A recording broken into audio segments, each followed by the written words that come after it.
बुद्ध छाया मित्रमंडळाच्या माध्यमातून या ठिकाणी सर्व पदाधिकारी, आता मी त्यांची नावं घेत नाही कारण का खरातपासून नाव सुरू घ्यायला लागलो तर 101 माझे सर्व सहकारी पदाधिकारी आहेत, बरोबर ना। हे खऱ्या अर्थाने जर ठाण्यामध्ये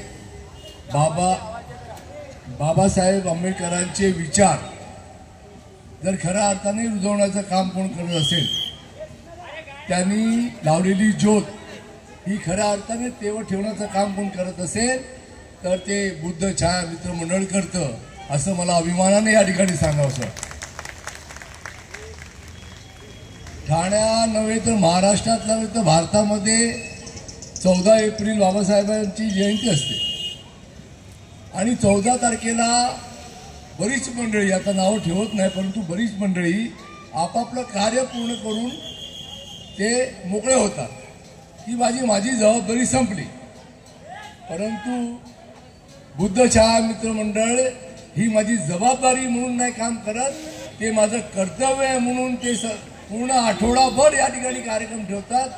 त्यांच्या प्रत्येक जीवनावर या ठिकाणी आपल्याला माहिती देऊन आपला अधिकार काय, जो बाबासाहेबांनी या ठिकाणी या भारताला जी घटना लिहून अधिकार दिलेला आहे त्या घटनेचा प्रत्येकाला अभिवाचन करतात, त्याला त्याची जाणीव करून देतात। आणि म्हणून खऱ्या अर्थाने आज संपूर्ण जगामध्ये भारताचे अनेक देशाचे तुकडे झालेले आहेत, परंतु भारताचे तुकडे करणाऱ्याला बाबासाहेबांच्या घटनेने अडवलेलं आहे आणि म्हणून भारत आज देखील अखंड आहे, याचं मला अभिमानाने या ठिकाणी सांगावंसं वाटतं। सर्वसामान्य गरीब जनतेच्या शेवटच्या टोकापर्यंत बाबासाहेबांची घटना त्याच्या आयुष्याला आधार देणारी आहे आणि त्याच्यामुळे शिका, संघटित व्हा आणि संघर्ष करा, हे 3 उद्देश बाबासाहेबांनी जे दिले त्या संपूर्ण उद्देशाचं पालन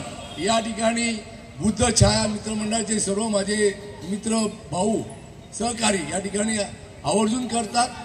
आज मला अत्यंत आनंद झाला की आपल्या या कार्यक्रमाला उपस्थित राहण्याचा। या आधी देखील चांगली मोठी वाघेश शेठची एक रॅली या ठिकाणी निघाली, त्याचंही चित्र फार चांगलं होतं। मी एक शिवसेनेचा पदाधिकारी या नात्याने महाराष्ट्राचे उपमुख्यमंत्री एकनाथरावजी शिंदे साहेब त्यांच्या वतीने देखील आपल्याला या ठिकाणी बाबासाहेबांच्या जयंतीनिमित्त शुभेच्छा देतो आणि आपल्या अत्यंत कठीण काळात देखील सर्वसामान्यांचा नेता म्हणून एकनाथरावजी शिंदे तुमच्या सतत पाठीशी राहतील आणि त्यांच्या वतीने मला देखील जी संधी आपण द्याल ती मी स्वतः जातीने पूर्ण करीन हे या ठिकाणी सांगतो आणि आपल्या बाबासाहेबांनी दिलेल्या उपदेशावर आपण सर्व सतत चालू असं या ठिकाणी प्रतिपादन करतो। इथेच सांगतो। जय भीम, धन्यवाद।